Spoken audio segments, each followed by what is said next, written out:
Welcome to Maybach Talk, man.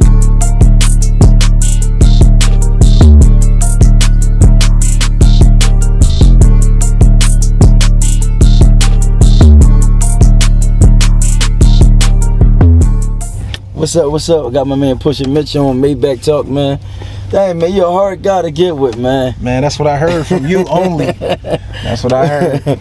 So what's up, man? Like, I'm hearing a lot of good things, from all the people all around the world. How did you get into the car rental game? I fell into the shit, bro. So, long story short, when I first started, it was only because I had a high-ass car note. Yeah. I had a 2008 Jeep Wrangler car note, like 500 at that time. That was skyrockets for me. Yeah. I was like, damn, how am I gonna pay this joint? So then I got lucky, right? So I slipped and fell until I was, I forget where I was at. But I met a dude from like San Francisco, and he was telling me about some joint called relay rides. Yeah. That's called Toro now. Okay, yeah, It was called relay rides at the time, so I found out about that, and I put my car on there. I had that car on there for like a month, and that joint made like $3,800 first month. Yeah. I was like, $3,800. My car no 500. Wait. Yeah, I'm tucking that. So then I'm like, all right. First I was just doing to pay the car note. Like I wasn't planning to never rent it out no long term. Yeah. I just was like, all right, throw it on the weekends. You know what I mean? Pay the note. I can drive my dream car. Yeah, Jeep for sure. was my dream car. Man, I put that joint on there first month, made $3,800. I was like, oh, I gotta do it again. Yeah. So then I did it again. I was like, this every time. So I'm like, yo, I'm gonna work on my credit, get some more. So I went to go get a bunch of them. So then I started running it up.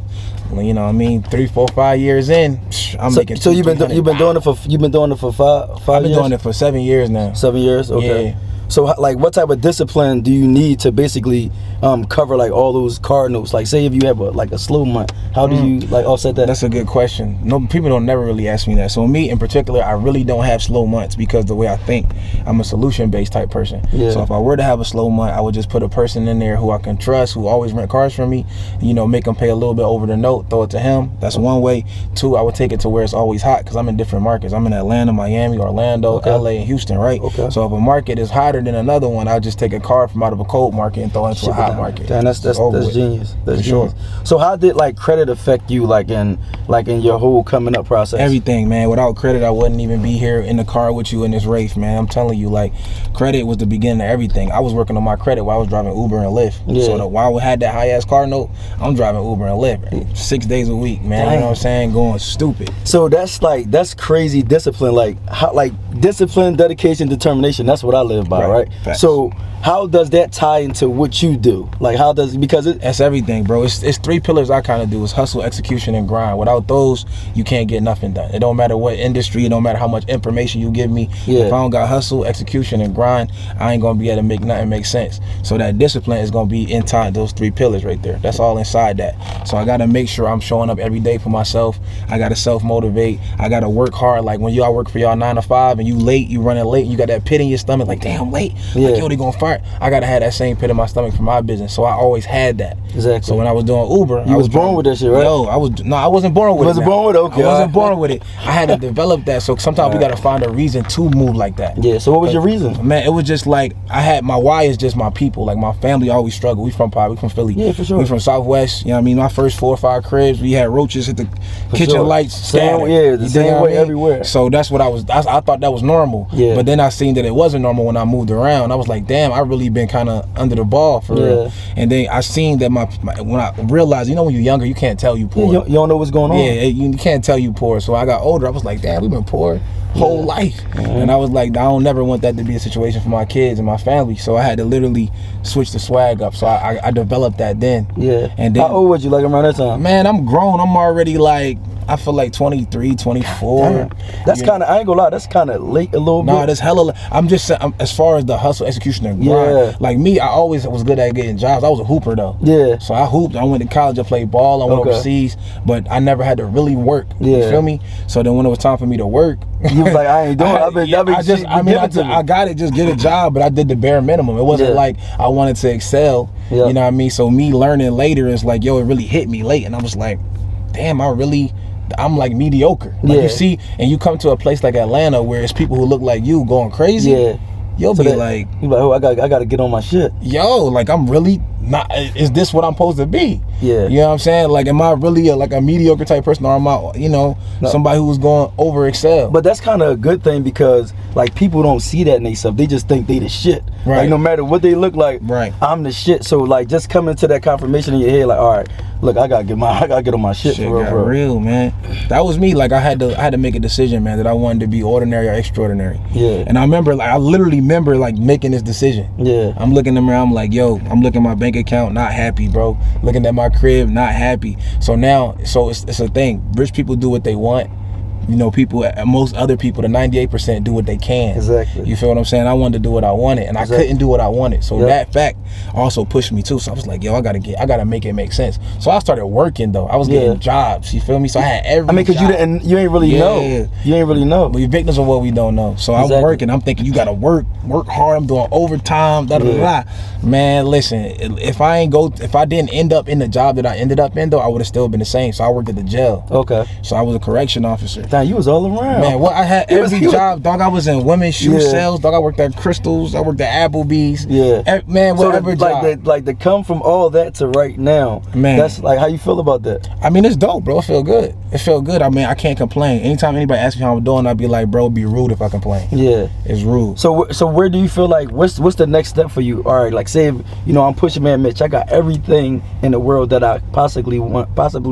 What's the next step for you? Like me personally, I like to help people, but what would you, like? What it's the same. It's impact. Yeah. So for a long time, I was really doing my thing. Like I told you, I was low key at first. Yeah. So I got on social media last year, like really taking it serious last year. Okay. Before that, I was just hustling. I was just grinding. I had my businesses. I was making my money. I had a rental car company, credit repair company. I had all of these things going crazy. Airbnbs. I'm talking about doing millions, bro. Yeah. Without saying a word. Okay. Without saying a word. I respect you for that. You know what I mean? But no, it was like, so it's a respect and then a disrespect. Let me tell you, I met Neo.